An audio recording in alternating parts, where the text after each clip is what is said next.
चुनावी बिसात उत्तर प्रदेश में बिछ चुकी है। राजनीतिक खिलाड़ी चौसर के इस पर मोहरे की चाल चलने को तैयार है। दाल पक गई है, अब तड़का लगना बाकी है। अब भारतीय जनता पार्टी ने चुनाव प्रचार का एक अनोखा तरीका निकाल लिया है, जिसमें कीर्तन के बहाने लोगों को इकट्ठा किया जाता है। उसके बाद उम्मीदवार आकर उसका समापन करता है और अपनी बात कह जाता है, लेकिन चुनाव आयोग को भी इस पर कार्यवाही नहीं की जाती। तमाम ओबीसी वर्ग में अति पिछड़े वर्ग को दरकिनार किया गया है। अभी भी ओबीसी के नाम पर पहले से राजनीति में भागीदार रहे उन लोगों को फिर से भागीदारी दी गई और अति पिछड़ों के साथ में फिर से सौतेला व्यवहार किया गया। मगर अति पिछड़ा वर्ग है कि जागने को तैयार ही नहीं है। अब हम आपको बता देते हैं, ब्राह्मण समुदाय अपने आप को 10 या 11% बता रहा है, जिसमें वह जोगी समाज को भी जोड़ रहा है और त्यागी समाज को भी जोड़ रहा है। इस प्रकार हर पार्टी अपना वर्चस्व खड़ा किए हुए है, मगर 30% शिल्पकार का न तो कोई नेता है और न इनकी कोई पार्टी। आज भी ये एक दल से दूसरे दल में आते हुए आपने देखे होंगे। पहले कांग्रेस पार्टी के साथ खड़े होते थे तो कांग्रेस की सरकार बनती थी। उसके बाद में आपने देखा होगा ये वे लोग हैं जो मायावती के साथ में जाकर खड़े हुए तो मायावती की सरकार बनी। उसके बाद में समाजवादी पार्टी के साथ में खड़े हुए तो समाजवादी पार्टी के साथ में।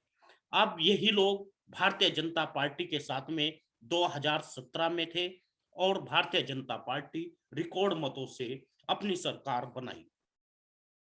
अब देखना यह होगा इन लोगों का कोई भी किसी तरह का नेता नहीं है।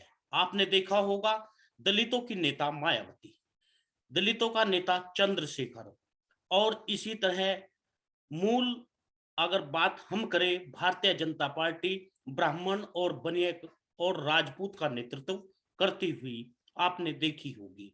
लेकिन इन 30% लोगों का कोई नेता नहीं है, जिसमें हम कश्यप, कहार, बिंद, रजभर आदि लोगों को भी जोड़ देते हैं। यदि शिल्पकारों की मैं बात करूं, जिसमें कुम्हार, लोहार, बढ़ई, सुनार, ठटेरा, इन लोगों को चुनाव में फिर एक बार सौतेला व्यवहार किया गया है और इन्हें एक बार फिर से दरकिनार कर दिया गया है। इन्हें न चुनाव में कोई भागीदारी मिली, फिर एक तरफ हाशिए पर हटा दिया गया है। यदि उच्च ओबीसी की बात करूं तो अखिलेश यादव उनके साथ खड़े हुए नजर आते हैं, लेकिन वहीं पर एक वर्ग और भी है जिनका न कोई नेता है और न ही कोई पार्टी अभी तक प्रतिनिधित्व करती हुई नजर आती है। वह मुस्लिम है, जो उत्तर प्रदेश में लगभग 19% है। यदि हम उसे 17% भी माने शिया मुसलमानों को छोड़कर, तो यह ओबीसी के साथ में यदि खड़ा हो जाता है तो यह लगभग 47 यानी 47% बैठता है, जो एक बड़ा राजनीतिक वर्चस्व खड़ा कर सकता है। यह एक ऐसी सोशल इंजीनियरिंग है जो किसी ने न सोची होगी और न देखी होगी। यह सोचने का काम हमारे तमाम उन पार्टियों को है जो लगातार अपना वर्चस्व बनाने की फिराक में है, लेकिन उन्हें राजनीतिक भागीदारी नहीं मिल पा रही है। वे किस तरह मुस्लिम और तमाम जो पिछड़ा ओबीसी है, जो अति पिछड़ा ओबीसी है, उनको लाकर खड़ा करें। यह देखना होगा, ऐसी सोशल इंजीनियरिंग की एक तैयार करनी होगी। लेकिन यह पार्टियां अभी भी जद्दोजहद करती हुई नजर आती है, क्योंकि इनके पास न पैसा होता है और न ही कार्यकर्ता, जिस कारण यह वर्चस्व खड़ा नहीं हो पाता। लेकिन उसी के साथ में आपने देखा होगा तमाम इस तरह के ओबीसी को गुमराह करने का काम, नकली आईडी बनाकर आपको व्हाट्सएप पर सोशल मीडिया पर और तमाम जगह पर नजर आए होंगे। उन लोगों को मैं आपको बता देता हूं, वे लोग आपको गुमराह करने की कोशिश कर रहे हैं। उनसे आपको बचकर रहना होगा। आप उनसे बचने की कोशिश करिएगा। चुनाव आयोग का दिशा निर्देश का पालन करिए। हिंदू मुस्लिम की कोई भी पोस्ट आप अपने तरीके से पोस्ट न करें, चाहे कितनी भी मजबूरी हो, क्योंकि यदि आप हिंदू मुस्लिम या झगड़े जिससे बढ़ते हो इस तरह की पोस्ट प्रेषित करते हुए पाए गए तो आप पर मुकदमा हो सकता है। इसलिए कोई भी भड़काऊ पोस्ट ग्रुप में न शेयर करें, सोशल मीडिया पर न शेयर करें, क्योंकि इन दिनों ज्यादातर जो चुनाव आयोग होता है उनकी टीम की निगाह तमाम सोशल मीडिया पर होती है। इसके अलावा आपसे कोई दुश्मनी भी निकाल सकता है। आपकी वीडियो को या आप जो भड़काऊ डालते हैं उसका स्क्रीनशॉट लेकर यदि चुनाव आयोग के पास भेज दिया जाए तो आप पर कार्रवाई निश्चित होगी। इसलिए आप इन तमाम चीजों से बचिएगा और अपना वोट अपने हिसाब से दीजिएगा। आप पहले सोचिए, समझिए, धारों में मत बहिए। सबसे पहले आप देख ले पिछले 5 सालों में आपने कितना विकास किया। क्या आपका विकास हुआ? यदि आपका विकास हुआ है तो आप उस तरह से देखिए। दूसरा, आप यह देख लीजिए आपके समाज में क्या परिवर्तन हुआ। क्या समाज के लोगों को, जो लोग मिट्टी के बर्तन बनाते थे, उन्हें पट्टे मिले? क्या उन्हें लैपटॉप मिले? क्या उन्हें फोन मिले? क्या बिजली के रेट आधे हुए? क्या स्मार्ट स्कूल बने? क्या स्मार्ट सिटी बने? क्या वे स्कूल, वे गांव जो गोद लिए हुए थे, वे स्मार्ट हुए? ये तमाम बातें आप एक बार ठंडे मन से सोचिएगा। उसके बाद में आपको परिवर्तन करना है।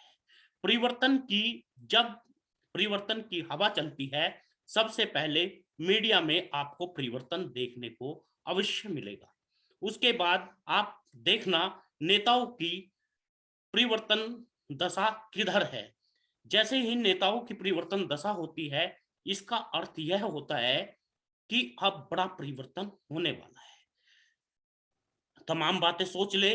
आप सोच लीजिएगा, जो राम मंदिर की समिति बनी, क्या उसमें हमें भागीदारी मिली? हमारे समाज को कितनी भागीदारी मिली? ये तमाम बातें हैं जो आपको सोचनी है। पहले लॉकडाउन में मजदूरों की दुर्दशा, किसानों पर लाठीचार्ज, अयोध्या के मंदिर में कितनी आपकी भागीदारी रही, ये तमाम बातें सोच ले। धर्म के आडंबर में न पड़े। पहले आप सोच समझकर वोट दें। समाज को गर्त में न धकेले। चुनाव 5 साल में आता है। आम आदमी को हर रोज जिंदगी से जूझना पड़ता है और वह जूझना अच्छी सरकार के ऊपर निर्धारित है। आपने देखा होगा किस तरह पिछले 5 सालों में आप किस तरह रहे। ये आपका काम सोचने का है, ये मेरा काम बताने का नहीं है। आपको सोचना है। आम आदमी हर रोज जूझता है। दोस्तों, निवेदन आपसे है, वीडियो को शेयर जरूर करिएगा, न्यूज चैनल को सब्सक्राइब करिए। अब हम आपके तमाम कमेंट पढ़कर बता देते हैं कि समाज के लोगों ने क्या लिखा। कुछ वीडियो हैं जो हमने डाली थी, उन्हें देख लीजिएगा। देवेंद्र प्रजापति ने लिखा है, जागो प्रजापति समाज के लोगों जागो। नानक सिंह ने लिखा है, जय दक्ष प्रजापति, जय प्रजापति समाज। इसके साथ में ही अमरीश पंडित ने लिखा है, आज तक कोई पार्टी नहीं देखी जो ऐसा समाज हो जो कमाता खाता हो, उसमें छोटे मोटे नेता हो और समाज को आगे बढ़ाने की बातें बोलता हो, आवाज उठाता हो। इस तरह की कोई पार्टी नहीं देखी। उनका क्या आगे लेकर जाएगा, इस तरह से कोई भी पार्टी नहीं देखी गई। जो पार्टी समाज को टिकट देगी, समाज उसको आगे बढ़ाने का काम करेगा, अपना वोट देगा। यह लिखा है प्रजापति म्यूजिक ने। जिसके नेता विधानसभा में जाएंगे उसी को वे वोट देंगे। प्रजापति प्रजापति ने लगा है, इसी तरह हम प्रजापति समाज के लोग एक नहीं होंगे, बारी बारी एक दूसरे को यूज करेंगे। प्रजापति प्रजापति ने लिखा है, आरबी प्रजापति आपका धन्यवाद, जय दक्ष, जय प्रजापति समाज। डीपीएस ने लिखा है, समाज के अंधभक्तों में शामिल होकर वोट दे रहे हैं, समाज के अच्छे बुरे का पता नहीं, वोट देते हुए अपने विवेक का इस्तेमाल जरूर करें। 6% वोट प्रजापति समाज का है, उसे नजरअंदाज नहीं किया जा सकता। जो पार्टी समाज पर अत्याचार करेगा उसे वोट नहीं दिया जाएगा। केडी प्रजापति ने लिखा है, मनीष प्रजापति ने लिखा है, गुड। इसी तरह से और भी हमारे पास में कमेंट है, वे भी मैं आपको पढ़कर सुना देता हूं। जो हम सुबह नहीं बता पाए उनको मैं बताता हूं। विजय प्रजापति ने लिखा है, भागीदारी पार्टी जिंदाबाद। और सत्यवीर सिंह ने लिखा है, बीजेपी पार्टी समस्त नौकरियां समाप्त कर रही है, शिक्षा नीतिकरण करके वंचित समाज को शिक्षा प्राप्त करने से रोक रही है, राजनीति में आरक्षण समाप्त करने की नींव मध्य प्रदेश में रखकर पंचायत चुनाव में आरक्षण समाप्त कर दिया, सारे हिंदुस्तान में सरकारी संस्थानों को बेच चुके हैं, आरक्षण स्वतः ही समाप्त हो जाएगा। फिर भी वंचित, कमजोर और लाचार बेबसी के शिकार लोगों को समझ नहीं आ रहा है। बीजेपी वोट देकर के सवर्ण आदि की विचारधारा को आगे बढ़ाने का काम जो समाज के लोग कर रहे हैं वह दुर्भाग्यपूर्ण है। चंद्रभान कुमार ने लिखा है, प्रजापति समाज के लिए क्या है बीजेपी, बोलो न बीजेपी सरकार में प्रजापति पर अत्याचार होता है। और इसी तरह प्रजापति म्यूजिक ने लिखा है, जय प्रजापति समाज। और राम कुमार ने लिखा है, ऐसे लोगों को के किसी के नहीं होते, बीजेपी पार्टी अच्छी है परंतु ये पार्टी प्रजापति समाज के लिए कम से कम 10 टिकट जरूर होने चाहिए। संदीप प्रजापति ने लिखा है, यूपी में अंबेडकर प्रजापति कामकाज आएगा और उसके लिए बहुत बहुत धन्यवाद। संदीप प्रजापति ने लिखा है। रविंदर कुमार ने लिखा है, जय प्रजापति समाज जिंदाबाद। रविंदर ने लिखा है, जय प्रजापति समाज जिंदाबाद। के पांडे ने लिखा है, सबसे ज्यादा प्रजापति समाज को मरवाने का काम बीजेपी ने किया। एब्सोल्युटली राइट आरबीजी, योगी सरकार एंड बीजेपी प्रजापति समाज के लिए सबसे बड़ा दुश्मन है। केडी प्रजापति ने लिखा है, समाज में समाज की टांग ना ताने लोग। केडी प्रजापति ने लिखा है, समाज के जो प्रजापति के 20 प्रत्याशी घोषित करेगा उन्हें ही वोट दिया जाएगा। केडी प्रजापति ने लिखा है, सही कहा। राकेश भार्गव ने लिखा है, आरबी सर नमस्कार, आपने समाज कल्याण के लिए प्रजापति समाज की आवाज सरकार तक पहुंचाने का कार्य कर रहे हैं, बड़ी खुशी की बात है। भागीदारी पार्टी जिंदाबाद, SC ST OBC जिंदाबाद, समाज जिंदाबाद, जय भीम, जय भारत, संविधान और जय मूल निवासी। मंजीत ने लिखा है, जो हरिद्वार में प्रजापति समाज के नाम का मंदिर बदला गया था उस पर समाज के लोग क्यों शांत है। आरबी आपने चैनल पर समाज की बात रखकर बढ़कर तरीके से अपडेट किया, इसलिए आपका बहुत बहुत आभार। इसी के साथ में राम प्रजापति ने लिखा है, पत्रकार का काम विक्टिम के साथ रहना है। राम प्रजापति ने लिखा है, पत्रकारी का काम हमेशा निष्पक्ष होता है। आरबी प्रजापति आपका आभार। अभिनीत ने लिखा है, नाइस प्रजापति।